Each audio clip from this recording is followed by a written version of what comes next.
அளவுக்கு மிஞ்சினா எதுவுமே இடைஞ்சல் தானே. அன்பும் அப்படிதான். அன்பு அதிகமா இருந்தா அது எப்படி கெடுதல் பண்ணும் அப்படிங்கிற சந்தேகம் உங்களுக்கு வரலாம். தசரதன் கதை என்னாச்சு? கைகேயி மேல வச்ச அளவு கடந்த அன்பு ராமன் காட்டுக்கு போறாப்புல ஆயிட்டுதுல்ல. தசரதன் எப்பேற்பட்ட அரசன். விஸ்வாமித்திரர் சொல்றார், என்ன மாதிரி முனிவர்களுக்கும் தேவர்களுக்கும் ஏதாவது கஷ்டம் வந்தா முதல்ல முருகன் கிட்ட போவோம், அப்புறம் பரமசிவனை போய் பார்ப்போம், அதுக்கப்புறம் திருமால் கிட்ட போவோம், அப்புறம் பிரம்மன் இந்திரன் இவங்களையெல்லாம் போய் பார்ப்போம். இவங்களால எல்லாம் முடியலன்னா கடைசியில் அயோத்திக்கு வருவோங்கிறார். உன்னை விட்டா வேற கதி உண்டோ அப்படின்னு தசரதனை பார்த்து விஸ்வாமித்திரரே சொல்றார். அப்பேற்பட்ட அரசன் தசரதன் கைகேயி காலில் விழறான். உன் பாதங்களை தொட்டு கெஞ்சி கேட்டுக்கிறேன், ராமனை காட்டுக்கு அனுப்பாதேங்கிறான். தசரதனுடைய இந்த நிலைமைக்கு என்ன காரணம்? அவன் கைகேயி மேல வச்ச அளவு கடந்த அன்பு தான் காரணம். இப்ப சொல்லுங்க, அன்பா இருந்தாலும் அது அளவுக்கு மீறி போனா கெடுதல் பண்ணுமா பண்ணாதா? அது மட்டும் இல்ல, அளவு கடந்த அன்பு நீதிக்கும் நியாயத்துக்கும் புறம்பான காரியங்களையும் செய்ய வச்சிரும். தசரதன் மிகச்சிறந்த நீதிமான், தர்மத்துக்கு விரோதமா ஒரு காரியமும் செய்யாதவன். அப்பேற்பட்டவன் தன்னுடைய மனைவியை பார்த்து என்ன சொல்றான் தெரியுமா? உனக்காக நான் என்ன செய்யணும்னு சொல்லு செய்யறேன், ஒரு குற்றமும் செய்யாத ஒருத்தனை கொல்லணுமா கொல்றேன், மரண தண்டனை விதிக்கப்பட்ட ஒருத்தனை விடுதலை செய்ய சொல்றியா செய்யறேன், எந்த பிச்சைக்காரனையாவது கோடீஸ்வரனாக சொல்றியா ஆக்குறேன், அல்லது கோடீஸ்வரனை பிச்சைக்காரன் ஆக்கணுமா ஆக்குறேன் அப்படிங்கிறான். நீதிக்கு விரோதமான இந்த பாவங்களை செய்யறதுக்கு அப்பேற்பட்ட அரசன் எப்படி துணிஞ்சான்? மனைவி பேர்ல வச்ச அளவு கடந்த அன்பு தான் காரணம். திரிசூலம், வஜ்ராயுதம், வாள் இதுகளால தாக்கப்பட்டா கூட அதையெல்லாம் கொஞ்சம் கூட லட்சியம் பண்ணாத ஒருத்தன் காமதேவனுடைய மலர் அம்புகள் தாக்குனா அதை அவனால தாக்கு பிடிக்க முடியல, விழுந்துடுறான். காமதேவனுக்குள்ள மகிமையே அதுதாங்கிறார் துளசிதாசர். அதனாலதான் பெரியவங்கள்லாம் என்ன சொல்றாங்கன்னா, எதையும் அளவுக்கு மீறி செய்யாதேங்கிறாங்க. அப்பா, அம்மா, மனைவி, மக்கள் எல்லார் பேர்லயும் அன்பு அவசியம்தான். ஆனா அந்த அன்பு அறிவுக்கு புறம்பா இருக்கக்கூடாது, அளவுக்கு மீறி இருக்கக்கூடாது. அப்பதான் வாழ்க்கை சுகமா இருக்கும். இல்லைன்னா அவஸ்தை தான். அளவுக்கு மீறின அன்புங்கிறது புரியுது, அது சரி.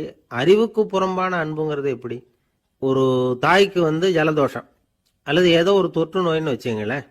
அந்த அம்மாவுக்கு தன்னுடைய குழந்தை பேரில் அளவு கடந்த அன்பு. தனக்கு நோய் இருக்கு, அது அடுத்தவங்களுக்கு தொற்றக்கூடியது அப்படின்னு தெரிஞ்சிருந்தோம் அன்பை காட்டுறதுக்காக அந்த குழந்தைக்கு முத்தம் கொடுக்குறேன்னு தூக்கி வச்சுக்கிட்டு கொஞ்சம் ஆரம்பிச்சதுன்னு வச்சுக்கோங்க, அது நல்லா இருக்குமா? இதுதான் அறிவுக்கு புறம்பான அன்புங்கிறது. அது மாதிரி விலங்குகள்கிட்ட அன்பாயிருன்னு சொல்கிறோம். அதுக்காக புலிக்கு முத்தம் கொடுக்க முடியுமா? அப்படி கொடுத்தா அது அறிவுக்கு புறம்பான அன்பு. அதனால் அன்பு கூட அறிவுபூர்வமாக இருக்கணும் அப்படிங்கிறத இன்னைக்கு தகவல் மூலமாக நாம் புரிஞ்சுக்கணும். இந்த காலத்து காதலன் தன்னுடைய காதலிகிட்ட சொன்னானாம், இதை பாரு, உன் பேரில் எனக்கு அளவு கடந்த அன்பு, உனக்காக என்ன செய்யணும் சொல்லு செய்கிறேன், நெருப்பில் நடக்கணுமா நடக்கிறேன், நீரில் குதிக்கணுமா குதிக்கிறேன், உயிரையே கொடுக்கணுமா கொடுக்குறேன் அப்படின்னா. சரி, வர்றேன் ஞாயிற்றுக்கிழமை சாயந்தரம் 6 மணிக்கு இதே இடத்துக்கு வாங்க அப்படின்னு அந்த பொண்ணு. இவன் கொஞ்சம் யோசனை பண்ணி பார்த்துட்டு, அன்னைக்கு மழை பெய்யாமல் இருந்தால் வந்துடுறேன் அப்படின்னானா. கப்பல் கடல்ல போய்கிட்டு இருக்கு. புயல், சூறாவளி, அலையெல்லாம் பெருசு பெருசா ரொம்ப உயரமா உண்டாகுது.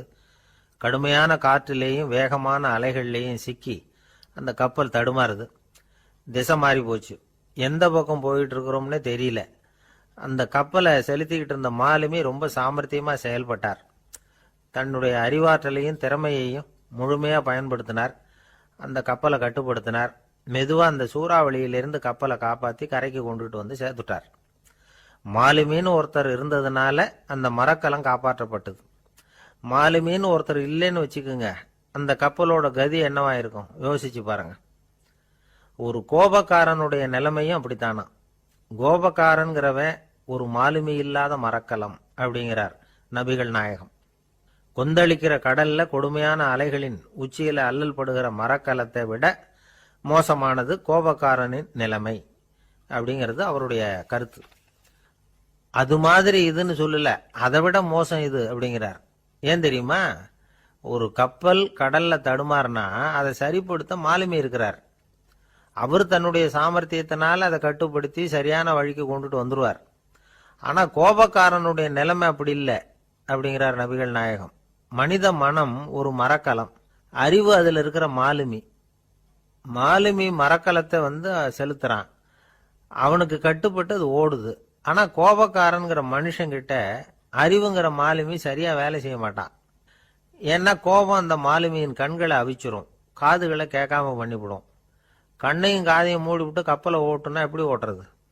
அதனால கோபக்காரன் மாலுமி இல்லாத மரக்கலம். இடி மின்னல்ல மாட்டிக்கிட்டு கஷ்டப்படுற கப்பல் மாதிரி கஷ்டப்படுறான். பெரியவங்கள்லாம் என்ன சொல்றாங்க? உனக்கு கெடுதல் பண்ணவனுக்கும் நீ நன்மையே செய்.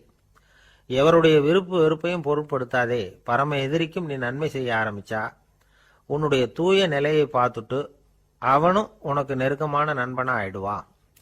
இதுதான் பெரியவங்க நமக்கு சொல்லி இருக்கிறது. புனித குரான் சொல்றது என்ன? தீமையை நன்மையை கொண்டே நீர் தடுத்து கொள்ளும் அப்படின்னு சொல்லப்பட்டிருக்கிறதுல.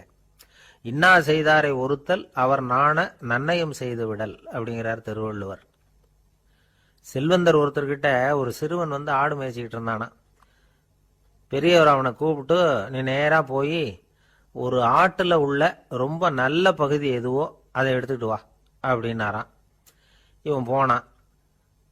ஒரு ஆட்டு உடம்புல இருந்த நாக்கு, இருதயம், இது ரெண்டையும் எடுத்துட்டு வந்து கொடுத்தானான். பெரியவர் வாங்கி பார்த்தார். அதுக்கப்புறம் இப்ப நீ போய் இன்னொரு ஆட்டுல இருக்கிற ரொம்ப கெட்ட பகுதி எதுவோ அதை எடுத்துட்டு வா அப்படின்னாராம். இவன் போய் எடுத்துட்டு வந்தான். அவன் கையில் இருந்தது மறுபடியும் அதே மாதிரி நாக்கு, இருதயம், இது ரெண்டும் தான். என்னது இப்பவும் அதையே கொண்டுட்டு வந்திருக்கிற அப்படின்னாராம் பெரியவர். இவன் சொன்னானா, ஒரு உடம்புல உள்ள ரொம்ப நல்ல பொருளும் இதுதான், ரொம்ப கெட்ட பொருளும் இதுதான் அப்படின்னானா. இளம் வயசுல இப்படி பதில் சொன்னவர் தான் பேரறிஞர் லுக்மானுல் ஹக்கீம் அவர்கள். கோபப்படாம இருந்தா இது ரெண்டும் நல்லா வேலை செய்யும், கோபப்பட்டா இது ரெண்டும் மோசமா வேலை செய்யும். அதை புரிஞ்சுக்கிறதுக்காகத்தான் இன்னைக்கு இந்த தகவல். கோபம் வந்துட்டா நாம என்ன செய்யறோங்கிறது நமக்கே தெரியாது. ஒருத்தர் டாக்டர் கிட்ட போனார் அவசரமா. டாக்டர், எனக்கு இப்ப கடுமையான கோப வெறி, எனக்கு கண்ணு மண்ணு ஒன்றும் புரியல, உடனடியாக அதை கட்டுப்படுத்தணும், உடனே இதுக்கு ஏதாவது ஒரு மாத்திரை கொடுங்க ப்ளீஸ் அப்படின்னார். அந்த டாக்டரும் உடனே ஒரு மாத்திரையை கொடுத்து, இதை உடனே போடுங்க, நான் தண்ணி கொண்டுட்டு வரேன்னு உள்ள போனார்.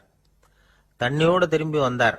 இவரு சொன்னார், டாக்டர், நீங்க கொடுத்த மாத்திரை ரொம்ப பெருசா இருந்தது, இருந்தாலும் கஷ்டப்பட்டு முழுங்கிட்டேன்னார். டாக்டர் சந்தேகத்தோட மேசையை பார்க்கிறார். பார்த்தா மாத்திரை அங்கேயே இருக்குது, பேப்பர் வெயிட்ட காணல. ஒரு நாள் காலை நேரம் ஒரு குரு படுக்கையை விட்டு எழுந்திருக்கிறார். உடனே சீடர்களை பார்த்து எல்லாரும் இப்படி வாங்கங்கிறார். எல்லாரும் வர்றாங்க வேகமா. என்னங்க வேணும் உங்களுக்கு அப்படிங்கிற மாதிரி எல்லாரும் குருவை பார்த்தாங்க பயபக்தியோட. குரு அந்த சீடர்களை பார்த்து, இதை பாருங்க, இப்போ நான் ஒரு சிக்கலான விவகாரத்தில் மாட்டிக்கிட்டு இருக்கிறேன், அதை நீங்கள் தீர்த்து வச்சா நல்லதுன்னார். சீடர்களுக்கு ஒன்றும் புரியல. என்ன இது இவர் இப்படி சொல்றாரு? நமக்குள்ள எல்லா விவகாரங்களையும் தீர்த்து வைக்கிறவர் நம்ம குருநாதர், அவருடைய விவகாரத்தை நாம தீர்த்து வைக்கிறதா? ஆச்சரியமா இருக்குதே, குருநாதருக்கே சிக்கலா அப்படின்னு யோசனை பண்ண ஆரம்பிச்சாங்க. இருந்தாலும் ரொம்ப பணிவா கேட்டாங்க, சுவாமி உங்களுக்கே சிக்கலா? இந்த உலகத்து சிக்கல்களுக்கும் சிரமங்களுக்கும் அப்பாற்பட்டவர் அல்லவா தாங்கள், அப்படிப்பட்ட உங்களுக்கு சிக்கல்னா அது எப்படி அப்படின்னாங்க. எனக்கு ஏற்பட்டிருக்கிற சிக்கல் அவ்வளவு பெருசு, ரொம்ப பெரிய விவகாரம் அது அப்படின்னார் குரு. கொஞ்சம் விவரமா சொல்லுங்க அப்படின்னாங்க இவங்க. இப்ப அந்த குரு விவரத்தை சொன்னார். அதாவது நேற்று ராத்திரி நான் ஒரு கனவு கண்டேன். அந்த கனவுல நான் ஒரு பட்டாம்பூச்சியா மாறிட்டேன். அப்படி மாறி ஒவ்வொரு மலரா பறந்து போய் உட்காந்து தேன் சாப்பிட்டேன் அப்படின்னார். சீடர்கள் இதை கேட்டதும் ரொம்ப திகைச்சு போயிட்டாங்க. என்ன இது, இது ஒரு பெரிய பிரச்சனையா? ஒரு சாதாரண கனவு கண்டதுக்காகவா இந்த காலை வேளையில நம்மளையெல்லாம் குருநாதர் இவ்வளவு அவசரமா கூப்பிட்டுருக்கார் அப்படின்னு நினைச்சாங்க. இருந்தாலும் கேட்டாங்க, இதுல என்ன சிக்கல் சுவாமி? கனவுங்கிறது எல்லாருக்கும் வரத்தானே செய்யும் அப்படின்னார் ஒரு சீடர். சீடர்களே, பிரச்சனை அது இல்லை. நான் இன்னைக்கு காலையில கண்ணு முழிச்சு பார்த்தப்போ நான் நானாக மறுபடியும் மாறிட்டேங்கிறத தெரிஞ்சுக்கிட்டேன். இதுல சிக்கல் என்னன்னா, இப்ப அந்த பட்டாம்பூச்சி தான் நானா ஆயிட்டதாக கனவு கண்டுகிட்டு இருக்கா அப்படிங்கிறது தான். ஒரு மனுஷன் பட்டாம்பூச்சி ஆகிறதாக கனவு காண முடியுங்கிறப்போ அந்த பட்டாம்பூச்சியும் மனுஷனா ஆகிறதாக கனவு காண முடியும் இல்லையா? இப்ப எனக்கு யதார்த்த நிலை தெரியணும், எது நிஜம்னு தெரியணும். நேத்து ராத்திரி நான் கண்டது கனவா, அல்லது இது பட்டாம்பூச்சி கண்டுகிட்டு இருக்கிற கனவா? இதுதான் குரு கேட்ட கேள்வி. இதை கேட்டதும் சீடர்கள் ரொம்ப குழம்பி போயிட்டாங்க. சுவாமி, இது வரைக்கும் நாங்கள் தூங்குறப்ப பார்க்கறது கனவுன்னும் முழிச்சுக்கிட்டு இருக்கிறப்ப பார்க்கறது நனவுன்னு நம்பிக்கிட்டு இருக்கிறோம். இப்போ எங்களை ரொம்ப குழப்பிட்டீங்க, இதுக்கு பதில் சொல்ல எங்களுக்கு சக்தி இல்லை அப்படின்னு சொல்லிவிட்டாங்களாம். அதுக்கப்புறம் அந்த குரு சொன்னாராம், நினைவு தான் முக்கியமான அம்சம். முடிவு கட்டம்னா பகலின் நினைவுகளை விட இரவின் கனவுகளே ரொம்ப உண்மை. ஒருத்தன் வந்து தூங்க போனால் தூங்கிக்கிட்டே இருந்தா அவன் காணும் கனவு பொய்ங்கிறத அவன் உணர மாட்டான். ஒவ்வொரு கனவும் காணும் பொழுது அது ரொம்ப உண்மையாக தான் தெரியுது. ஒரு கனவு கூட உண்மை இல்லைன்னு கனவுல தோன்றுவதே இல்லை அப்படின்னார் குரு. அகில வாழ்வு அத்தனையும் சொற்பனம் கண்டாய் அப்படிங்கிறார் தாயுமானவர். ஆகையினால நம்ம கனவுலேருந்து நாம் என்னைக்கு முழிச்சிக்க போகிறோம் அப்படிங்கிறது தான் ஒரு முக்கியமான கேள்வி. ஒருத்தர் வந்தார், காலில் கட்டோடு வந்தார். என்னங்க காலில் கட்டுன்னு? சார், நேற்று ராத்திரி தூக்கத்தில் எங்கள் வீட்டு கூரையில் ஏணியை சாத்தி வச்சு இறங்கினப்போ வழுக்கி விழுந்து காலை உடச்சிக்கிட்டேன்னார். உங்கள் வீட்டில் தான் ஏணியே கிடையாது சார் அப்படின்னு. உண்மைதான் சார், நான் கீழே விழுந்து முழிச்சுக்கிட்டதுக்கு அப்புறம் தானே ஏணி இல்லைங்கிறது எனக்கு ஞாபகம் வந்தது அப்படின்னார். எனக்கு ஒரு உதவி செய்யணும் அப்படின்னு நம்மளை பார்த்து ஒருத்தர் கேட்குறாருன்னு வச்சுங்களேன், உடனே நாம் அவரை பார்த்து என்ன உதவின்னு கேட்போம். இதுதான் சராசரி மனிதர்களின் இயல்பு. ஆனால் ஒருத்தர் எனக்கு ஒரு உதவி செய்யணும் அப்படின்னு கேட்ட உடனே என்ன உதவின்னு கூட கேட்காம சரி செய்கிறேன் அப்படின்னு ஒத்துக்கிறது இருக்கு பாருங்க, அது கொஞ்சம் அபூர்வம். அந்த காலத்தில் ஒருத்தர் இருந்தார். அவர் எப்படி தெரியுமா? உதவி கேட்குறவங்க நல்லவங்களா கெட்டவங்களா அப்படின்னு கூட பார்க்கல, தனக்கு நன்மையா தீமையா அப்படின்னு கூட பார்க்கல, உதவி செய்கிறேன்னு புறப்பட்டுட்டார். அவர் யார் தெரியுமா? அவர் தான் நல சக்கரவர்த்தி. அவர் மாதிரி நாமும் உதவி கேட்குறவங்களுக்கு உடனே உதவி செய்கிறதுக்கு தயாராக இருக்கணும் அப்படின்னு சொன்னார் ஒரு ஆன்மீக பேச்சாளர். நல சரித்திரத்தை அவர் சொல்லிக்கிட்டு இருந்தார். இந்திரன், அக்னி, வருணன், யமன் இவங்க 4 பேரும் நலனை பார்த்து எங்களுக்கு நீ உதவி செய்யணும், எங்களுக்காக நீ தூது போகணும் அப்படின்னு கேட்குறாங்க. யாருக்கிட்ட தூது போகணும், என்ன காரியத்துக்காக போகணும் அப்படின்னு கேட்கணும்ல. நலன் அப்படி கேட்கவே இல்லை, உடனே சரின்னு ஒத்துக்கிறான். அதுக்கப்புறம் அவங்க விவரம் சொல்கிறாங்க, என்ன உதவி, யாருக்கிட்ட தூது போகணும் அப்படிங்கிற விவரத்தை சொல்கிறாங்க.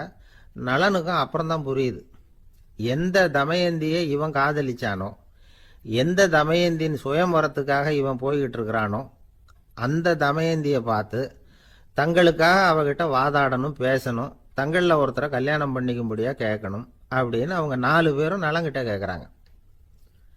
இதை கேட்டதும் நலன் கொஞ்சம் கூட முகம் சுளிக்கலை, பதட்டப்படலை. நேராக தமயந்தி கிட்ட போகிறான். இந்திரன், அக்னி, வருணன், யமன் இவங்களோட சிறப்புகளை எடுத்து சொல்கிறான். இவங்களில் ஒருத்தரை கல்யாணம் பண்ணிக்கலாம் அப்படின்னு சொல்லி கேட்டுக்கிறான். ஆனால் இதுக்கு தமயந்தி சம்மதிக்கலை. சுயம்வரம் நடக்குது, அவள் நலனை தேர்ந்தெடுக்கிறாள். அந்த 4 பேரும் நலனுக்கு நிறைய வரங்கள்லாம் கொடுக்குறாங்க. அதுக்கப்புறம் இப்படி போகுது கதை. இதில் நாம் கவனிக்க வேண்டியது என்னென்னா, உதவின்னு கேட்ட உடனே என்ன உதவின்னு கேட்காம சரி செய்கிறேன்னு சொன்னான் பாருங்க, அதை கொஞ்சம் சிந்திக்கணும். செய்கிறேன்னு ஒத்துக்கிட்டதுக்கு அப்புறம் அது என்ன உதவின்னு தெரிஞ்சும் முகம் சுளிக்காமல் அதை செஞ்சான் பாருங்க, அதையும் கொஞ்சம் சிந்திக்கணும். நம்மால் ஒருத்தன் ஒரு நண்பனை தேடி போனால் எனக்கு ஒரு உதவின்னா சரி சொல்லுன்னா, இப்போ உங்ககிட்ட 2 கார் இருந்தால் என்ன பண்ணுவேன்னா உடனே அதில் ஒன்று உங்ககிட்ட கொடுத்துருவேன்னா, அவன் உங்ககிட்ட 2 பங்களா இருந்தால் என்ன பண்ணுவேன்னா அதில் ஒன்று உங்ககிட்ட கொடுத்துருவேன்னா, உங்ககிட்ட 2 பேனா இருந்தால் என்ன பண்ணுவேன்னா அதில் ஒரு பேனாவை உங்ககிட்ட கொடுக்க மாட்டேன்னா அவன். ஏன்டா அப்படி சொல்கிறேன்னா, ஏன்னா இப்போ நிஜமாவே என்கிட்ட 2 பேனா இருக்குது, அதனால் அப்படி சொல்கிறேன் அப்படின்னு நானான் அவன். தானத்தில் சிறந்தது எது அப்படின்னு ஒரு கேள்வியை கேட்டு தானத்தில் சிறந்தது நிதானம் அப்படின்னு அதுக்கு ஒரு பதிலும் சொல்கிறவங்க உண்டு. நிதானம் ரொம்ப அவசியம், அதுவும் இன்றைய உலகத்துக்கு ரொம்ப அவசியம். இன்றைக்கி உலகம் ரொம்ப பரபரப்பாக போய்கிட்டு இருக்குது. பொறுமையாக இருக்கணும்னு நினைக்கிறவங்களால கூட அப்படி இருக்க முடியறதில்ல. பொறுமையை சோதிக்கிறது மாதிரி பல சம்பவங்கள், அதையெல்லாம் சந்திச்சே தீர வேண்டியிருக்குது. எங்கே போனாலும் க்யூவில் நிற்க வேண்டியிருக்குது, எங்கே போனாலும் காத்துக்கிட்டு இருக்க வேண்டியிருக்கு. ஆஃபீஸ்லேயோ வீட்லேயோ கூட நீங்கள் நிதானமாக பொறுமையாக நடந்துக்க தெரியலன்னா உங்களுக்கு சிடுமூஞ்சி, முசுடு இப்படிலாம் பேர் வச்சுருவாங்க. அது உங்களுக்கு தேவையா? சரி, வாழ்க்கையில் பொறுமைசாலின்னு பேர் வாங்கிறதுக்கு என்ன வழி? முதல் பாயிண்ட், நீங்கள் நினைக்கிறது, எதிர்பார்க்கறது, செய்யறது எல்லாமே 100% கரெக்டாக நடக்கணும்னு ஆசைப்படக்கூடாது. எதுவாக இருந்தாலும் அதில் ஓரளவுக்கு தவறு நடக்கலாம் அப்படிங்கிறத எதிர்பார்த்தே இருக்கணும். ஓரளவுக்கு அதை அனுமதிக்கணும். ஒரு நண்பரை 6 மணிக்கு ஒரு இடத்துக்கு வர சொல்லியிருக்கிறீங்க. 6 மணிக்கு அவர் வரலை. உடனே பொறுமை இழந்து நடந்துக்கக்கூடாது. ஒரு 10 நிமிஷம் டிலே ஆகலாம். ஒரு வர்ற வழியில் பஸ்ஸு கூட ஏதாவது டிராஃபிக்கில் மாட்டியிருக்கலாம். அதெல்லாம் எதிர்பார்த்தே கொஞ்சம் காத்திருக்கிறதுல ஒன்றும் தப்பு இல்லை. சில சமயம் டிலே ஆகிறது கூட நல்லதாக முடியும்.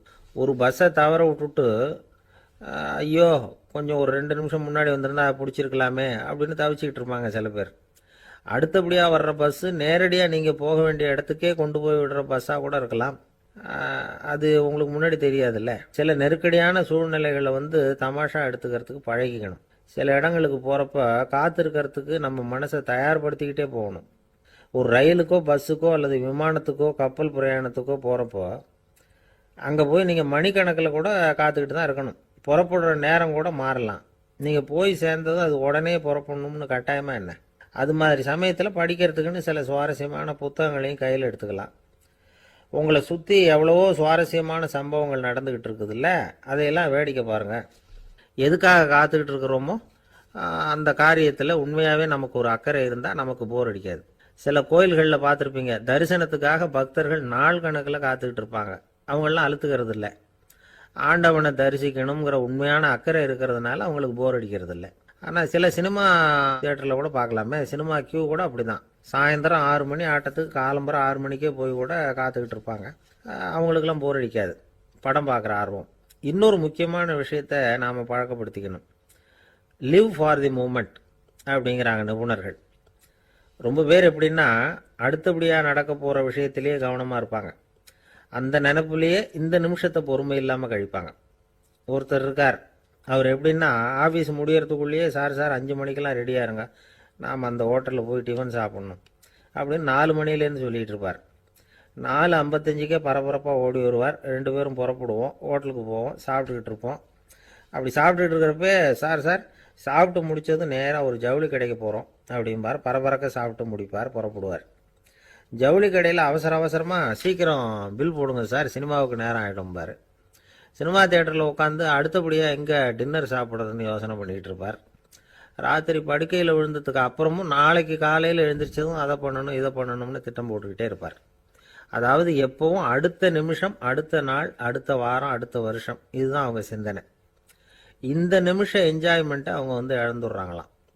அதனால தான் வாழ்நாள் பூரா பொறுமையின்மை, அவஸ்தை, அல்லல். அதனால் நாம் எல்லாரும் வாழ்க்கையில் நிதானமாக இருக்கிறதுக்கு கற்றுக்கணுமா. அதுக்காக இந்த நிதானத்துக்கு வேறு விதமான அர்த்தம் பண்ணிக்கக்கூடாது. ஒருத்தர் அப்படித்தான் ஒரு தடவை அவருடைய குதிரை காணாமல் போயிட்டு தான். அதுக்காக அவர் கவலைப்படலை, நிம்மதியாக இருந்தார், சந்தோஷமாக இருந்தார். என்ன சார் இது, உங்கள் குதிரை திருட்டு போயிட்டுதுங்கிறீங்க, நீங்கள் கவலைப்படாமல் இருக்கிறீங்களே அப்படின்னு கேட்டாங்களாம். அதுக்கு அவர் சொல்லியிருக்கார், நல்ல வேலை சார், கட்டியிருந்த குதிரை காணாமல் போயிருக்குது. நான் அது மேலே உட்காந்துருக்கிற சமயம் அது காணாமல் போயிருந்ததுன்னா, திருட்டு போயிருந்ததுன்னா நானும் சேர்ந்துல காணாமல் போயிருப்பேன் அப்படின்னாராம். எவ்வளவு நிதானமான ஆள் பாருங்க.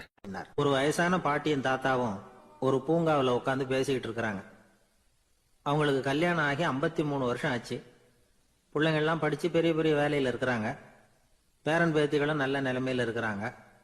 இந்த தாத்தாவும் பாட்டியும் சிரித்து பேசிக்கிட்டு இருந்ததை ஒரு பெரியவர் பார்த்தார்.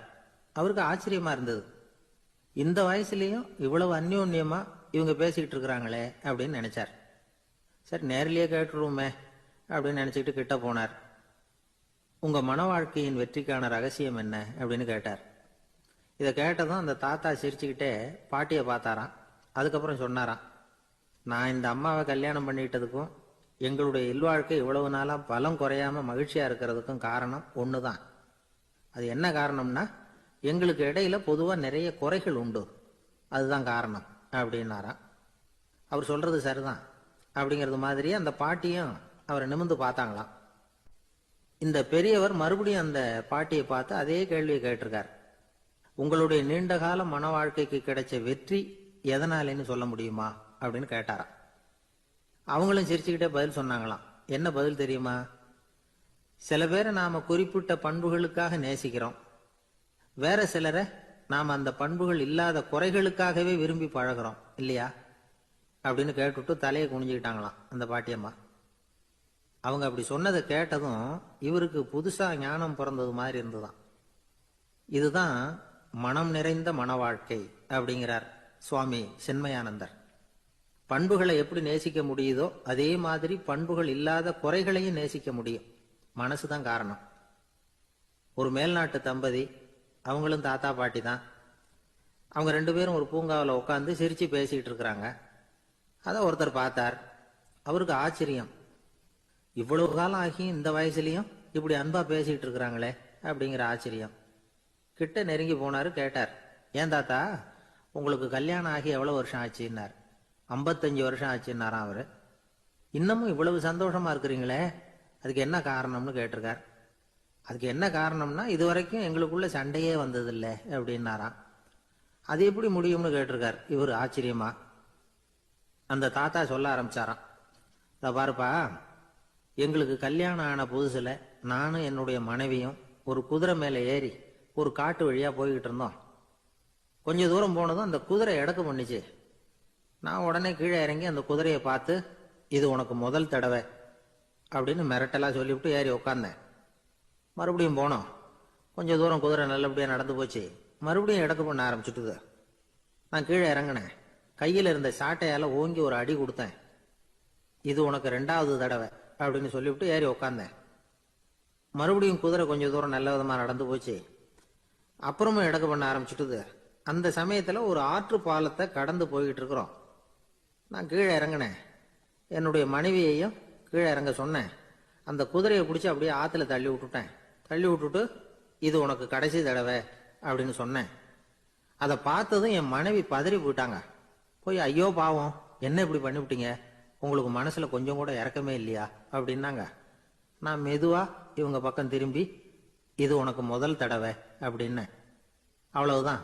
அன்னையிலேருந்து இன்னைய வரைக்கும் ஒரு நாள் கூட எங்களுக்குள்ள சண்டையே வந்ததில்லை அப்படின்னு விளக்கம் கொடுத்தார் அந்த தாத்தா.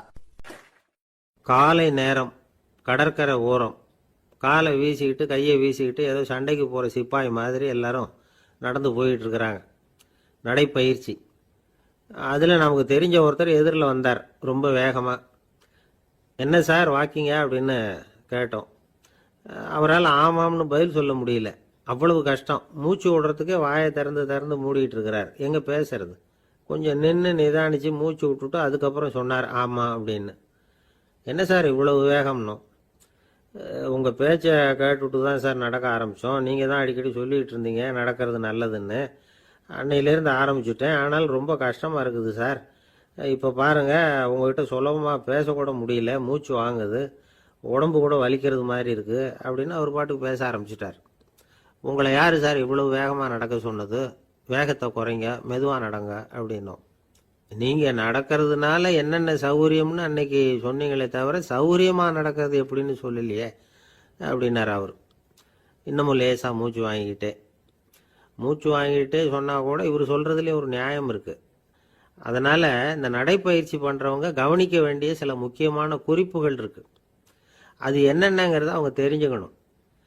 அது தெரிஞ்சு வச்சுக்கிறது நல்லது. இதெல்லாம் மருத்துவ நிபுணர்கள் சொல்கிற குறிப்புகள். அவங்க என்ன சொல்கிறாங்க தெரியுமா? உங்கள் வயசு 40க்கு மேலேயா?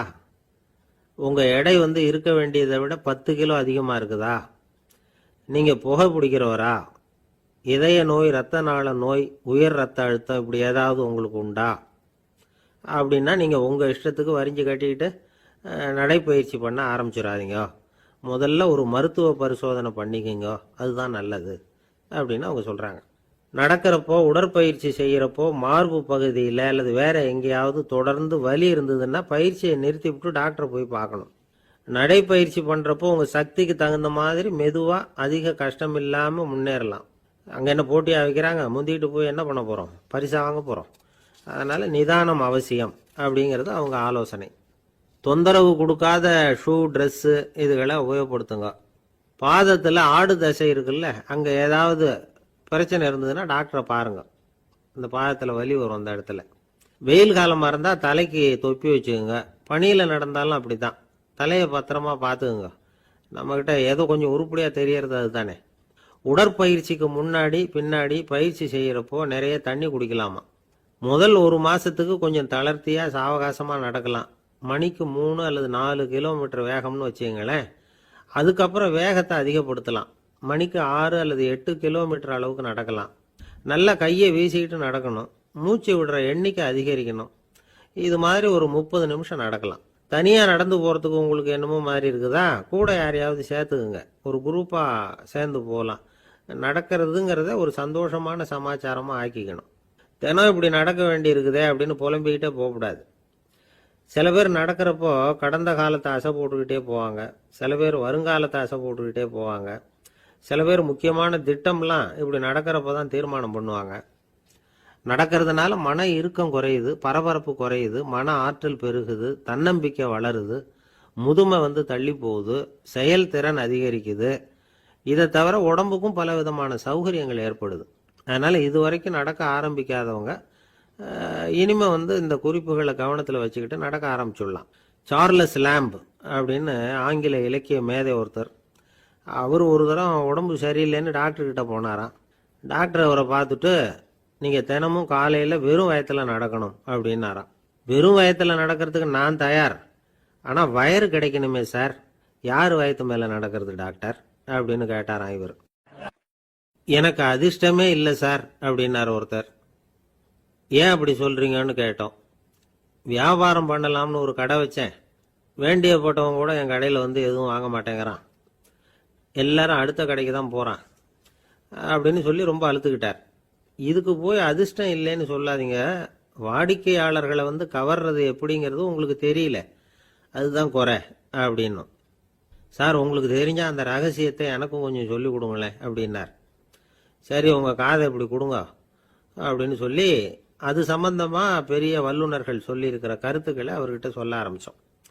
அதாவது இந்த வாடிக்கையாளர்களை கவர்றதுக்கு வல்லுநர்கள் பல ஆலோசனைகளை ஏற்கனவே சொல்லி வச்சிருக்கிறாங்க. அது சம்பந்தமாக அனுபவப்பட்டவங்க, அதை தெரிஞ்சு வச்சுக்கணும்.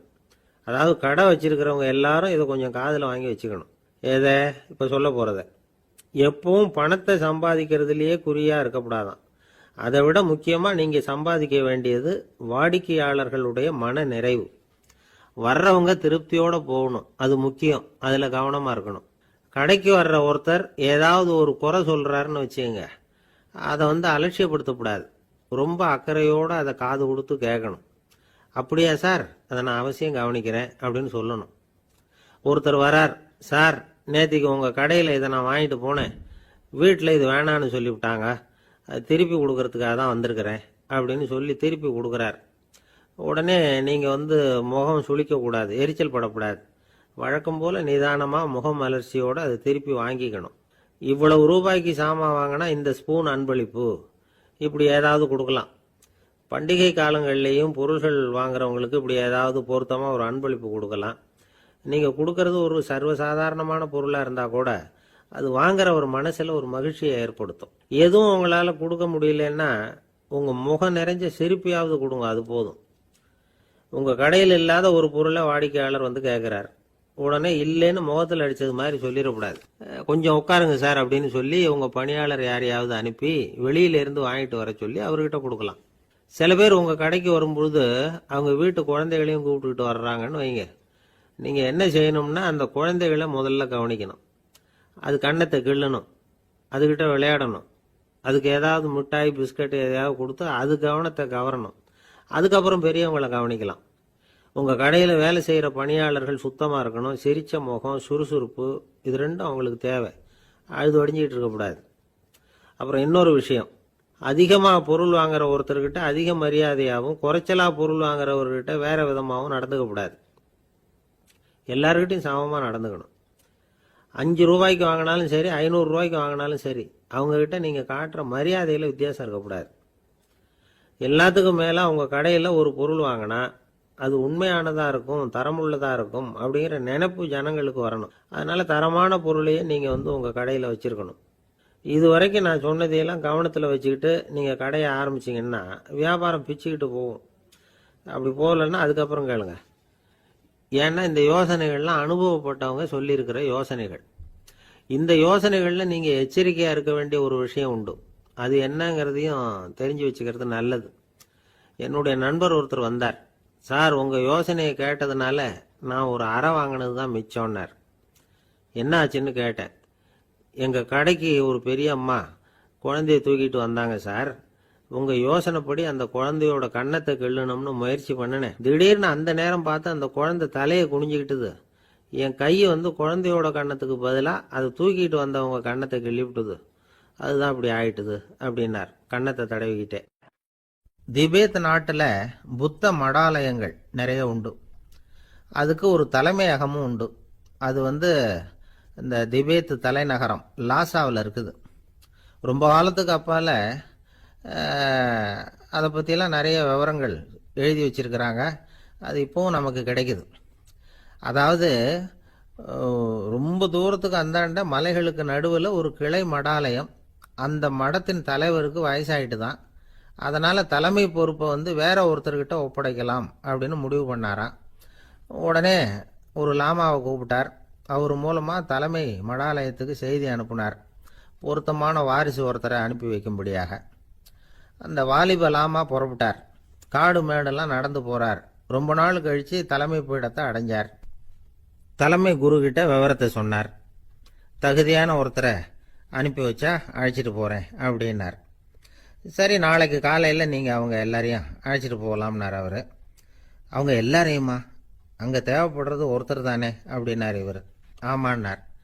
அப்புறம் ஏன் எல்லாரையும் அழைச்சிட்டு போக சொல்கிறீங்கன்னார். அது இப்போ உனக்கு புரியாது. நான் ஒரு 100 பிக்குகளை அனுப்புகிறேன், அதாவது பிட்சுகளை. அவ்வளவு பேரையும் அங்கே வச்சு சமாளிக்க முடியாது அப்படின்னாரு இவர். இருந்தாலும் இப்போ அந்த தலைமை குரு என்ன சொன்னார்னா, அதை பற்றி கவலைப்படாத, நான் 100 பேரை அனுப்புகிறேன். அதில் 99 பேர் வழியிலேயே காணாமல் போடுவாங்க. ஒருத்தன் மட்டும்தான் வருவான். அவனும் அங்கே சேர்ந்துட்டான்னா நீ ரொம்ப கொடுத்து வச்சவன் அப்படின்னார்.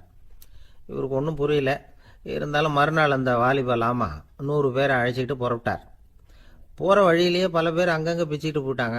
அவர் சொன்னது மாதிரியே. வழியில் அவங்க ஊர்கள் இருந்தது தான் காரணம். அப்பா அம்மாவை பார்த்துட்டு வரேன் அப்படின்னு கொஞ்சம் பேர் போனாங்க.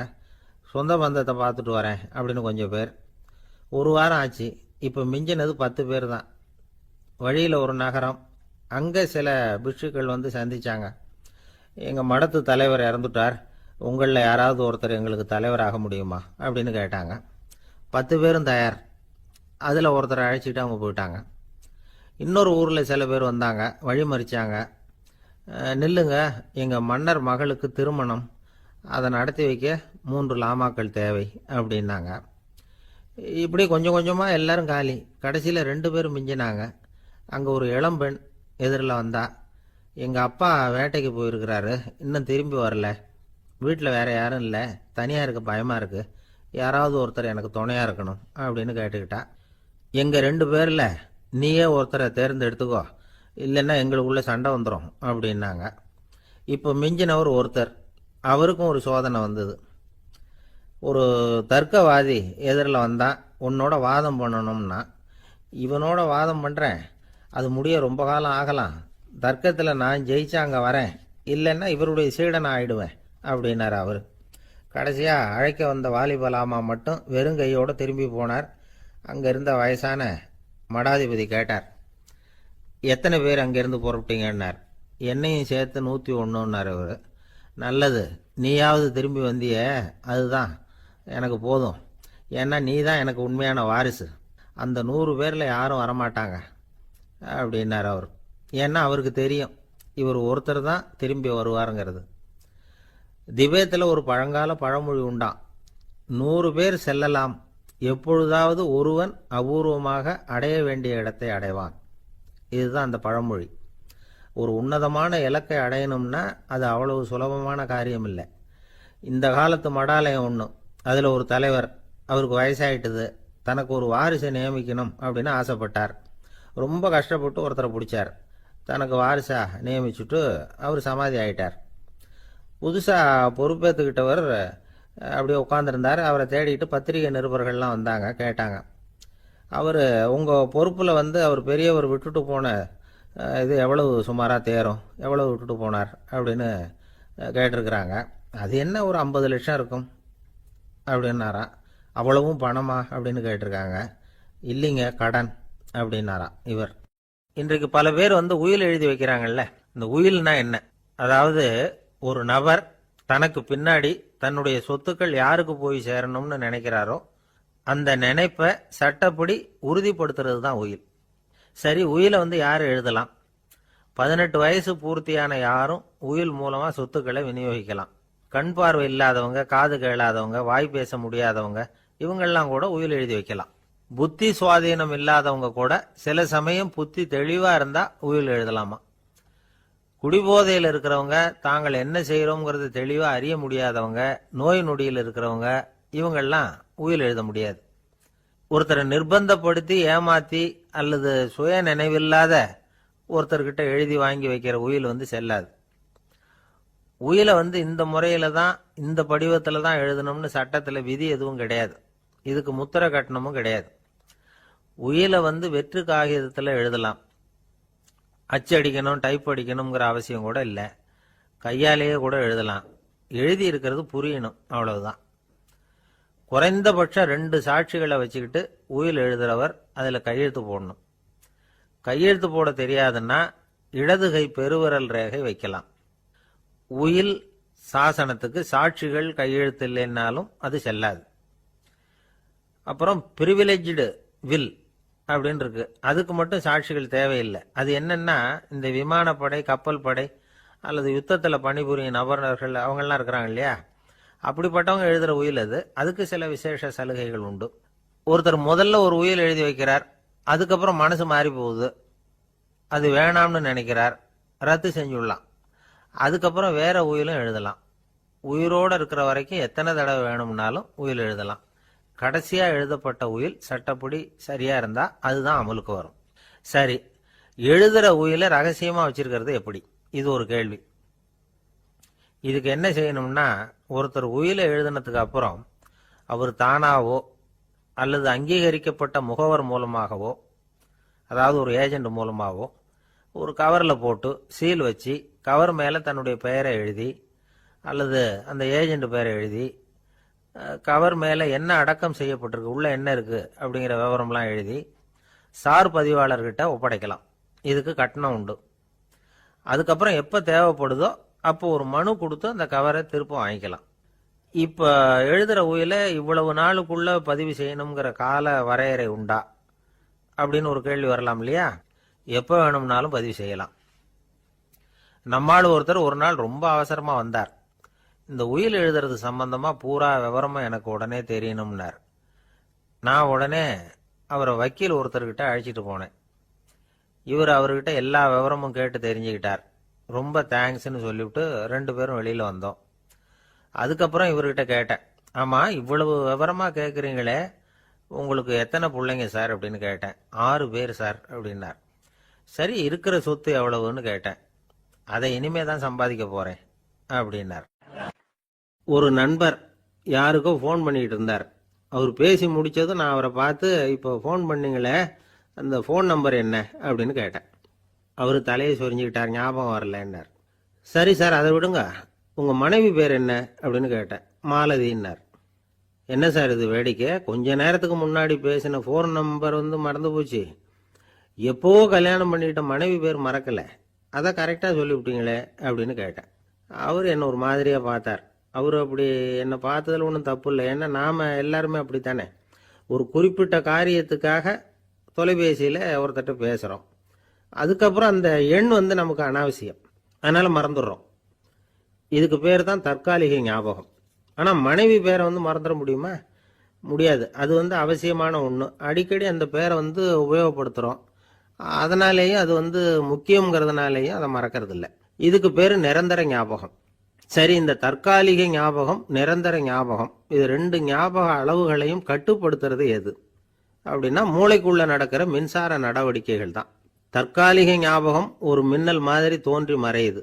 நிரந்தர ஞாபகம் ஒரு படிவம் போல மூளையில படிஞ்சுடுது. ஒரு சம்பவத்தின் பல பிரதிகள் மூளையில பல்வேறு பகுதிகளிலேயும் படியறதுனால ஒன்னு மறைஞ்சாலும் மறந்தாலும் இன்னொன்னு மறையறதில்ல. இப்படிப்பட்ட நிலைமையில தான் தொண்டையில இருக்கு, வாயில வரமாட்டேங்குது சார் அப்படிமா. ஒருத்தருக்கு எந்த துறையில ஆர்வமும் ஈடுபாடும் அதிகமோ அது சம்பந்தமான ஞாபக சக்தி அதிகமா இருக்கும். தொழிலை விரும்புகிற ஒரு டெலிஃபோன் ஆபரேட்டருக்கு எண்கள்லாம் நல்ல ஞாபகம் இருக்கும். அது மாதிரி கவிஞர்களுக்கு வார்த்தைகள் நல்ல ஞாபகத்தில் இருக்கும்.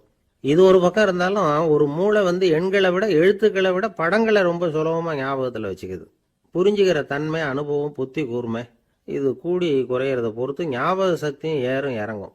இப்போ உதாரணத்துக்கு ஒரு பையனுக்கு படித்தது எதுவும் ஞாபகத்தில் இல்லைன்னா அவன் அதை சரியாக புரிஞ்சுக்கலன்னு அர்த்தம். இந்த மறதிங்கிறது எந்த சமயத்தில் ஒரு பிரச்சனை ஆகுது தெரியுமா?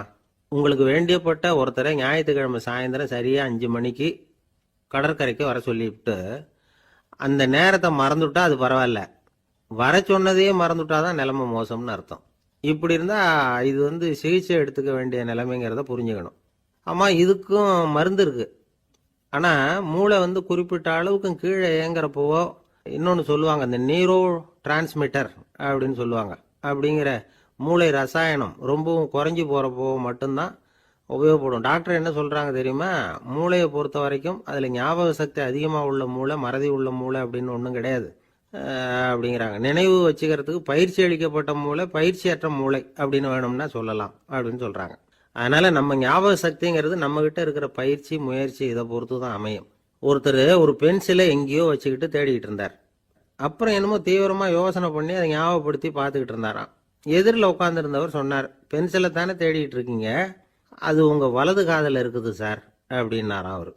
இதுக்கு அவர் சொல்லியிருக்காரு, பென்சிலை வந்து வலது காதில் தான் வச்சிருக்கேங்கிறது எனக்கு நல்லா ஞாபகம் இருக்கு, ஆனா எது வலது காதுங்கிறது தான் மறந்து போச்சு அப்படின்னாராம்.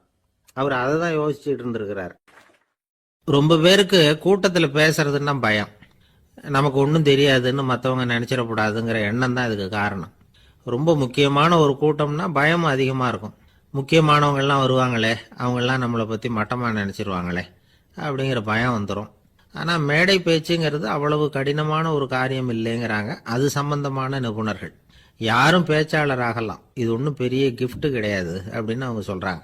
நீங்கள் ஒரு சிறந்த பேச்சாளர் ஆகணுமா அப்படின்னா அதுக்குன்னு சில ஆலோசனைகளை சொல்லி வச்சிருக்கிறாங்க அனுபவசாலிகள்.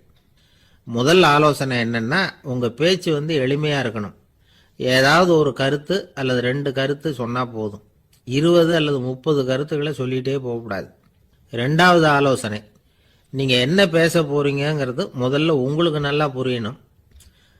அதுக்கப்புறம் தான் அதை அடுத்தவங்களுக்கு புரிய வைக்க முடியும். எப்படி ஆரம்பிக்க போகிறோம், எந்த கருத்தை முக்கியமாக வலியுறுத்த போகிறோம், எப்படி முடிக்க போகிறோம் அப்படிங்கிறத முதல்ல நல்லா சிந்திச்சு மனசில் வச்சுக்கணும். கடைசியாக என்ன சொல்கிறீங்களோ அதுதான் கேட்குறவங்க மனசில் நிற்கும். 3வது ஆலோசனை என்னென்னா, உங்கள் பேச்சு சுருக்கமாக இருக்கணும். ஒரு 15 நிமிஷம் பேசுறது ரொம்ப பொருத்தம். மணிக்கணக்கில் பேசிக்கிட்டு இருக்கிறது நல்லதில்லை. 4வது ஆலோசனை, நீங்கள் பேசுறது உண்மையாக இருக்கணும். உங்களுக்கு உண்மையான அனுபவங்கள் இருக்கும், அதை சொல்லலாம். உங்களுடைய உண்மையான அனுபவங்களை மற்றவங்களோட பகிர்ந்துக்கணும், அதுதான் முக்கியம். 5வது ஆலோசனை, ஆரம்பத்தில் கொஞ்ச நேரம் உங்களை பற்றியும் எதிரில் உள்ளவங்களை பற்றியும் சம்பந்தப்படுத்தி ஏதாவது பேசி ஒரு நெருக்கத்தை ஏற்படுத்திக்கணும். ஒவ்வொருத்தரும் இப்போ இவர் பேச போகிறது நம்ம சம்மந்தப்பட்டது அப்படின்னு நினைக்க ஆரம்பிச்சிருவாங்கல்ல, அதுக்கப்புறம் அவங்க கேட்க தயாராகிட்டாங்கன்னு அர்த்தம். எதிரில் உட்காந்துருக்கிற கூட்டத்திலிருந்து 3 பேரை தேர்ந்தெடுங்க. அதாவது வலது பக்கம் ஒருத்தர், நடுவில் ஒருத்தர், இடது பக்கம் ஒருத்தர். அதாவது உங்களை வந்து ரொம்ப கனிவாகவும் ஆர்வமாகவும் பார்க்குறவராக பார்த்து தேர்ந்தெடுத்துங்க மனசுக்குள்ள. நீங்கள் பேசும்பொழுது என்ன பண்ணணும்னா, இவங்களை நேருக்கு நேராக மாறி மாறி பார்த்துக்கிட்டே பேசுனீங்கன்னா நீங்கள் ஏதோ ஒட்டுமொத்த கூட்டத்தையும் பார்த்து பேசுகிறதாக ஒரு உணர்வு அது ஏற்படுத்திவிடும். 6வது ஆலோசனை என்னென்னா, சொற்பொழிவுன்னா நீங்கள் பேசணும், படிக்கக்கூடாது. எழுதி படிக்கிறது நல்லா இருக்காது. குறிப்புகள் வேணும்னா வச்சுக்கலாம். படிக்கிறது பேப்பர்லேருந்து வர்றது மாதிரி இருக்கும், பேசுறது இதயத்திலேருந்து வர்றது மாதிரி இருக்கும். அப்புறம் 7வது ஆலோசனை சொல்கிறாங்க, அது என்னென்னா, மேடையில் ஏறி நின்ன உடனே இயல்பாக மூச்சை இழுத்து விட்டுங்க, இயல்பு நிலைக்கு வாங்க, அதுக்கப்புறம் இயல்பாக பேச ஆரம்பிக்கலாம் அப்படிங்கிறாங்க. இவ்வளவும் வந்து பேச்சு கலையில் வல்லுநர்களாக இருக்கிறவங்க சொல்லுகிற ஆலோசனைகள். இதையெல்லாம் கடைபிடிச்சா நமக்கும் அதுக்கும் வெகு தூரம்னு நினச்சிக்கிட்டு இருந்த ஒன்று இப்போ கிட்டத்தில் நெருங்கி வந்துடும். நாம் சொல்கிறபடியெல்லாம் அது கேட்கும். ஒரு பேச்சாளர், அவருக்கு சுருக்கமாகவே பேச தெரியாது. மேடையில் ஏற்றி விட்டுவிட்டா போதும், ஆரம்பிச்சிருவார், நிறுத்த மாட்டார், பேசிக்கிட்டே இருப்பார். ஒரு தடவை அவர் ஒரு கூட்டத்தில் ரொம்ப நேரம் பேசிக்கிட்டே இருக்கிறார். எதிரில் பொறுமை இழந்த ஒருத்தர் தன்னுடைய கை கடிகாரத்தை காட்டினார். அதை கவனித்த பேச்சாளர், மன்னிக்கணும், கை கடிகாரம் நான் கொண்டுகிட்டு வர மறந்துட்டேன், அதுதான் நேரம் போனதே தெரியல அப்படின்னு சொல்லியிருக்கிறார். இதுக்கு அவர் சொன்னாராம் கோபமா, ஏய்யா கடிகாரத்தை தான் பார்க்க முடியல மறந்துட்டேன், பக்கத்தில் மாட்டிருக்கிற கேலண்டரையாவது பார்க்கக்கூடாதா அப்படின்னாராம். ஒரு நண்பர் சினிமா படம் தயாரிக்கிறவர், அவர்கிட்ட ஒரு நாள் பேசிக்கிட்டு இருந்தேன். அது எப்படி சார் நீங்கள் எடுக்கிற எந்த படமும் கையை கடிக்காத அளவுக்கு எடுத்துடுறீங்களே, அது எப்படின்னு கேட்டேன். அது ஒன்றும் பெரிய விஷயம் இல்லை சார். பெண்களுக்குன்னு சில உருக்கமான காட்சிகள், இளைஞர்களுக்குன்னு சில நடனங்கள், அடிதடி காட்சிகள், அப்புறம் வயசானவங்களுக்குன்னு சில ஆன்மீக காட்சிகள், சின்ன பிள்ளைங்களுக்கு சிரிப்பு, இப்படி எல்லாமும் சேர்த்து நான் படம் எடுக்கிறேன். மசாலா படம்னு பேர். இது ரொம்ப பெருசாக இல்லைன்னாலும் ஓரளவுக்கு சுமாராக ஓடிடும், கையை கடிக்காது அப்படின்னார். இது ஒரு உத்தி. சில பத்திரிகை ஆசிரியர்களும் இந்த உத்தியை கையாளுறது உண்டு. இந்த உத்திக்கு பார்னம் உத்தி அப்படின்னு பேர். பார்னம் எஃபெக்ட் அப்படின்னு சொல்லுவாங்க. அதாவது ஃபீனியஸ் டி பார்னம் அப்படின்னு ஒருத்தர் அமெரிக்காவில் இருந்தாராம். அதாவது 19ஆம் நூற்றாண்டில் அமெரிக்காவில் கொடிகட்டி பறந்த ஒரு சர்க்கஸ் நிறுவனத்தின் அதிபர் அவர். இந்த உலகத்தில் ஒவ்வொரு நிமிஷமும் ஒரு ஏமாளி பறந்துக்கிட்டே இருக்கிறான் அப்படிங்கிறது அவருடைய சித்தாந்தம். ஒவ்வொருத்தரையும் திருப்திப்படுத்துகிற அளவுக்கு அம்சங்களை கொஞ்சம் கொஞ்சமாக கலந்து கேளிக்கை நிகழ்ச்சிகளை நடத்தினது தான் அவருடைய மகத்தான வெற்றிக்கு காரணம். அதனால் அந்த உத்தியை யார் கடைப்பிடிச்சாலும் சரி, அதுக்கு பார்னம் உத்தி அப்படின்னு பேர் வந்துட்டுது. ஜோசியம் சொல்கிறவங்களுக்கும் இந்த உத்தி தான் கை கொடுக்குது. ஒரு விஷயத்த ஒருத்தருடைய கோள் நிலைகள் அல்லது கையெழுத்து நிரூபிக்கிறதாக அவர்கிட்ட சொன்னால் அதை அவர் நம்பிவிடுவார். ஆனால் அந்த விஷயம் நல்லதாக இருக்கணும், நேர்மையானதாக இருக்கணும், அதாவது பாசிட்டிவாக இருக்கணும். 8ஆம் இடத்துல குரு, 9ஆம் இடத்துல சனி, நீங்கள் ஒரு பெரிய மேதை தான் அப்படின்னு சொல்லுவாங்க. கேட்குறவங்களுக்கு அதை மறுக்கிறதுக்கு மனசு வராது. அப்படி சொல்லும் பொழுது கூடவே என்ன கொஞ்சம் முன்கோபம் அதிகமாக இருக்கும், இருந்தாலும் அது உடனே மறைஞ்சிரும் அப்படின்னு சில அற்ப விஷயங்களையும் சொன்னாலும் அதையும் சரிதான்னு சொல்லி ஒத்துக்குவாங்க. ஆளுமையை எடை போடுகிற ஒரு நிறுவப்பட்ட உத்தியின் மூலமாக தன்னுடைய குணாதிசயங்கள் கண்டுபிடிக்கப்பட்டதாக அவர் நம்புறது தான் இதுக்கு காரணம். இந்த மாதம் பணத்தட்டுப்பாடு கொஞ்சம் இருக்கும், உடம்புல ஏதாவது கொஞ்சம் அசௌகரியம் இருக்கும், வீட்டுக்குள்ளே லேசாக மனஸ்தாபம் வரலாம், இது மாதிரி பொதுப்படையாக சிலதை சொன்னாலே போதும், மக்களை நம்ப வச்சுடலாம். இதெல்லாம் நமக்கு மட்டும்தான் ஏற்படுது அப்படின்னு சொல்லி அவங்க நினைக்கிறது தான் காரணம். இதுதான் பார்னம் உத்திங்கிறது. மனிதர்கள் பாராட்டுகளை விரும்புகிறதும் விமர்சனங்களை வெறுக்கிறதும் பார்னம் உத்தியின் அடுத்த கூறு. அதனால் ஒருத்தருக்கு ஜோசியம் சொன்னாலும் சரி, அவருடைய ஆளுமையை மதிப்பிடுறதாக இருந்தாலும் சரி, அவரை புகழற மாதிரி இருந்தாலும் சரி, அப்படி இருந்தால் தான் அது சரியாக இருக்கும். சாதகமான விஷயங்களை அதிகமாகவும் பாதகமான விஷயங்களை நாசூக்காகவும் சொன்னால் மக்கள் அதை நம்பிடுவாங்க. ஒருத்தரை கருமின்னு சொன்னால் ஏற்றுக்க மாட்டார். அதையே கொஞ்சம் மாற்றி நீங்கள் கொஞ்சம் சிக்கனமான ஆசாமி அப்படின்னு சொன்னால் நீங்கள் சொல்கிறது சரிதான் சார் அப்படிம்பார். நீங்கள் பெரிய செலவாளி தான், இருந்தாலும் நல்ல விஷயங்களுக்கு தான் செலவழிப்பீங்க அப்படின்னு சொல்லணும். இப்படி இந்த பார்னம் உத்தியை கடைபிடிச்சி இன்னைக்கு வெற்றிகரமாக காலம் தள்ளுறவங்க நிறைய பேர் இருக்கிறாங்க. இந்த உலகத்தில் ஒவ்வொரு நிமிஷமும் ஒரு ஏமாளி பறந்துக்கிட்டே இருக்கிறான் அப்படிங்கிறது தான் ஃபீனியஸ் பார்னம் அவர்களுடைய நம்பிக்கை. அதை விட அடுத்தவங்களை ஏமாளியாக நினைக்கிற மனுஷர்கள் தான் இன்னைக்கு உலகத்தில் ரொம்ப அதிகம். ஒருத்தர் தன்னுடைய மேலதிகாரிகிட்ட போய், ஐயா ஒரு நாள் லீவு வேணும், என் தங்கச்சிக்கு கல்யாணம் அப்படின்னார். அவர் பார்த்தார், ஒரு 10 நிமிஷம் வெளியில் இருங்கன்னார். 10 நிமிஷம் கழித்து கூப்பிட்டார், இதை பாருங்க, நீங்கள் சொல்கிறது பொய், இப்போ உங்கள் தங்கச்சிக்கு ஃபோன் பண்ணேன், அவங்க தனக்கு 2 வருஷத்துக்கு முன்னாடியே கல்யாணம் ஆகிட்டதாக சொல்கிறாங்க அப்படின்னார். உடனே இவர் சொன்னார், சார் இப்போ நீங்கள் சொல்கிறதும் பொய்யாக தான் இருக்கணும், ஏன்னா நிஜமாக எனக்கு ஒரு தங்கச்சியே கிடையாது அப்படின்னார். ஒரு ஊரில் ஒரு குரு இருந்தார், ஜென் குரு. அவரை தேடிட்டு ஒரு மன்னர் வந்தார். வந்தவர் ஜப்பான் மன்னர். தோட்டக்கலையை பற்றி தெரிஞ்சுட்டு போகிறதுக்காக அவர் வந்தார். எப்படி தோட்டம் அமைக்கிறது அப்படிங்கிறத பற்றி அந்த குரு விவரமாக சொல்லி கொடுத்தாரு. 1 நாள் 2 நாள் இல்லை, 3 வருஷம் கற்றுக் கொடுத்தார். அதுக்கப்புறம் சொன்னார், நான் கற்றுக் கொடுத்துட்டேன், இனிமேல் நீங்கள் போகலாம், போய் தோட்டம் அமைக்கலாம், அதுதான் உங்களுக்கு பரிசை. தோட்டம் அமைச்ச பிறகு சொல்லி அனுப்புங்க, நான் பார்க்குறேன், நீங்கள் இங்கே என்னவெல்லாம் கற்றுக்கிட்டீங்களோ அதையெல்லாம் அங்கே செயல்முறையில் செஞ்சு காட்டுங்க அப்படின்னு சொல்லி அனுப்பி வச்சார்.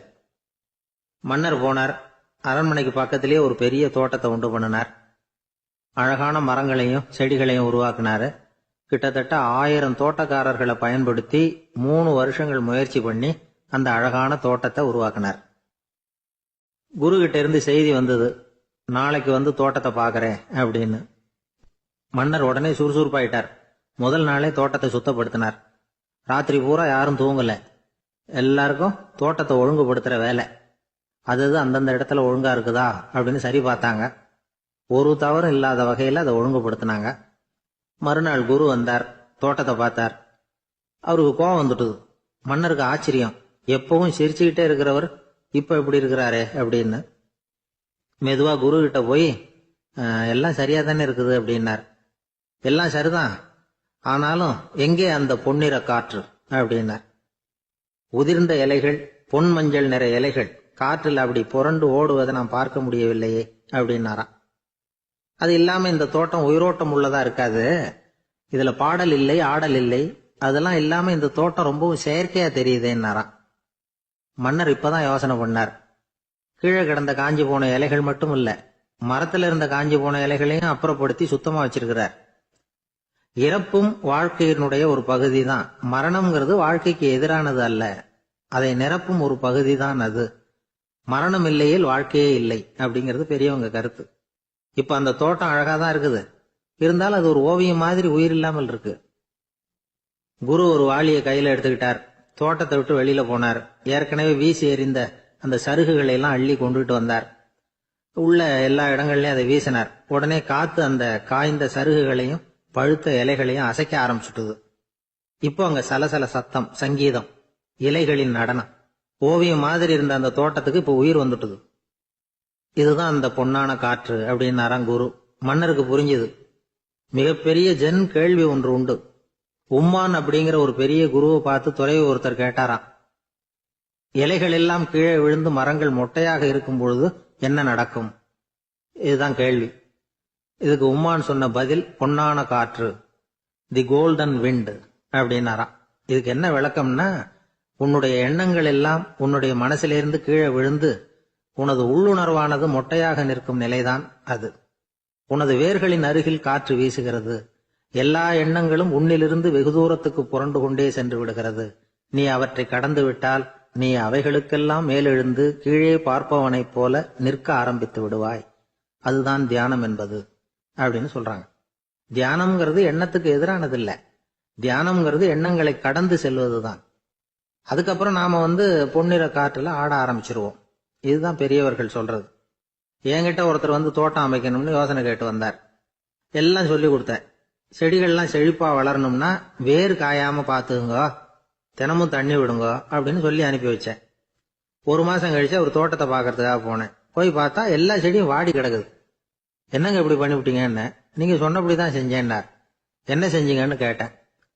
வேர் காயாம பாத்துக்க சொன்னீங்க, தினமும் ஒரு தடவை எல்லா செடியையும் ஒவ்வொன்னா புடுங்கி பார்த்து வேர் காயாம இருக்கா அப்படின்னு பார்த்துட்டு அதுக்கப்புறம் தண்ணி பாய்ச்சனே, அவ்வளவுதானா. காஞ்சிபுரத்துல பல்லவ ராஜா ஒரு கோவில் கட்டினார், கைலாசநாதர் கோவில். அதுக்கு கும்பாபிஷேகம் பண்றதுக்கு ஒரு நாள் குறிப்பிட்டு அதுக்கு வேண்டிய ஏற்பாடுகள்லாம் பண்ணினார்.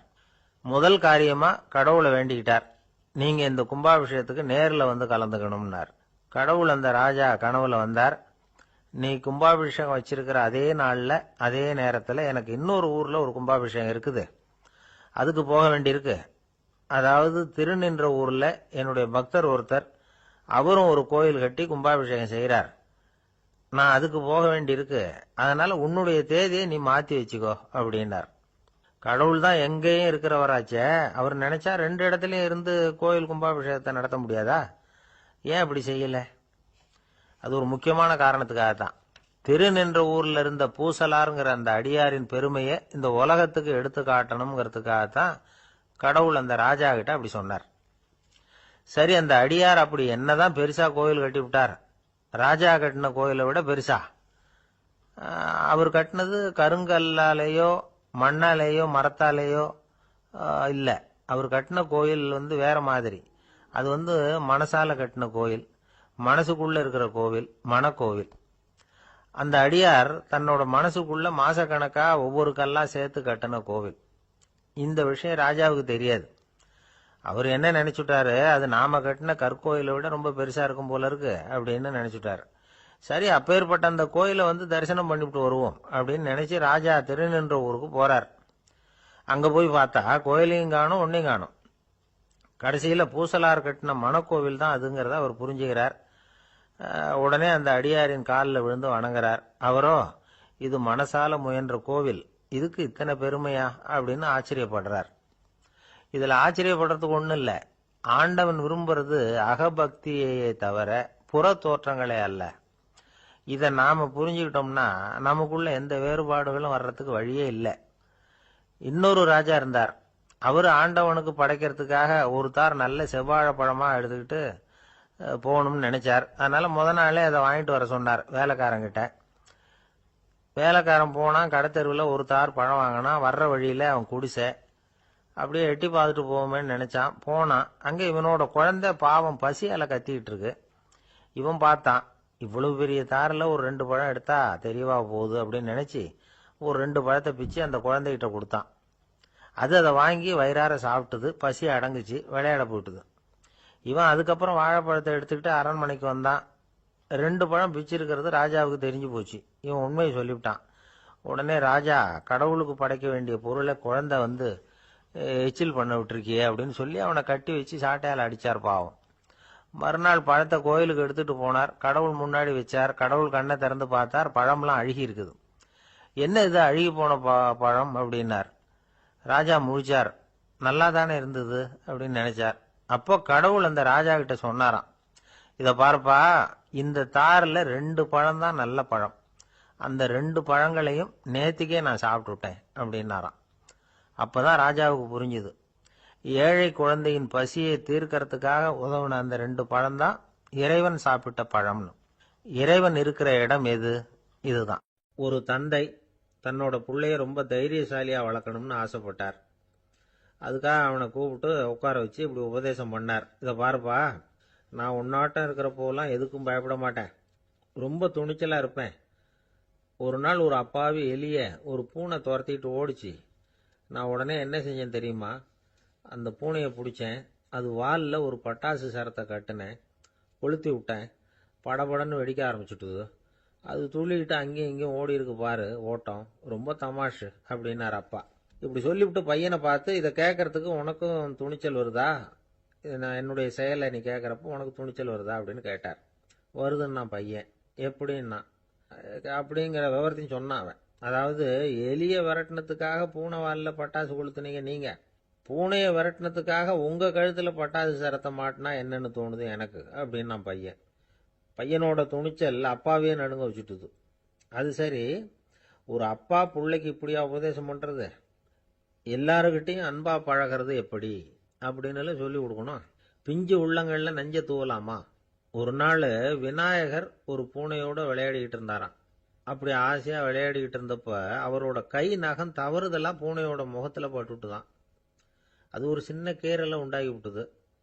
அப்பா அவர் அதை ஒரு பெருசா நினைக்கல. கொஞ்ச நேரத்துக்கு அப்புறம் விநாயகர் வீட்டுக்கு வந்தார். அவங்க அம்மா பார்வதி தேவியை பார்த்தார். பார்வதி தேவி கன்னத்துல விரலால கீறினது மாதிரி ஒரு அடையாளம் இருந்தது. விநாயகருக்கு அதிர்ச்சி, ஆச்சரியம். நம்ம அம்மா இந்த உலகத்துக்கே தாயார். அப்பேற்பட்ட அவங்க முகத்திலேயே கீறலை உண்டாக்கக்கூடியவங்க யாரா இருக்க முடியும் அப்படின்னு யோசனை பண்ணார். தாயே, உன்னுடைய கன்னத்தில் இந்த வடு எப்படிம்மா ஏற்பட்டதுன்னு கேட்டார்.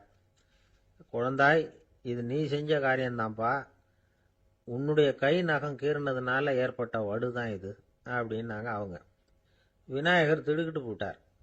எப்படிம்மா அது? நான் எந்த காலத்திலையும் உன்னை அப்படி கீறினதாக எனக்கு நினைவு இல்லையே அப்படின்னார்.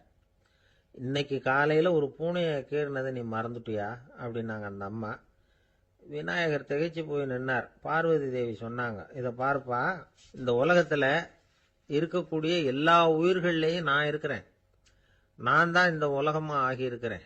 ஆகையினால நீ யாரை துன்புறுத்தினாலும் அது உண்மையிலேயே என்ன துன்புறுத்தினதா தான் வந்து முடியும் அப்படின்னாங்க. விநாயகர் மனசுக்குள்ள ஒரு வெளிச்சம் ஏற்பட்டுதான். அதுக்கப்புறம் அவர் யாரையுமே கல்யாணம் பண்ணிக்காததுக்கு அதுதான் காரணமா. இந்த உலகத்துல எல்லாரையும், இங்க இருக்கிற எல்லாத்தையும் தாயின் வடிவமா அவர் பார்க்க ஆரம்பிச்சிட்டாராம். குருதேவர் ராமகிருஷ்ணர் இந்த கதையை எடுத்து சொல்லியிருக்கிறார். நபிகள் நாயகம் ஒரு தடவை ஒரு நாற்காலியில் உட்காந்து என்னமோ யோசனை பண்ணிட்டு இருந்திருக்கிறார். அப்ப அவரோட உடையில ஒரு கீழ்ப்பகுதி தரையில படிஞ்சு கிடந்திருக்குது. அங்க விளையாடிக்கிட்டு இருந்த ஒரு பூனை அது மேல வந்து படுத்து தூங்கி போச்சு. தொழுகை செய்ய வேண்டிய நேரம் வந்துட்டது. நபிகள் நாயகம் எழுந்திருக்க பார்த்தார். அப்போதான் பூனை தன்னோட உடை மேல படுத்து தூங்கிட்டு இருக்கிறது கண்ணில் படுது. பூனையோட தூக்கத்தை கலைக்க விரும்பல அவர். தன்னுடைய சகோதரியை கூப்பிட்டார். ஒரு கத்திரிக்கோல் எடுத்துட்டு வர சொன்னார்.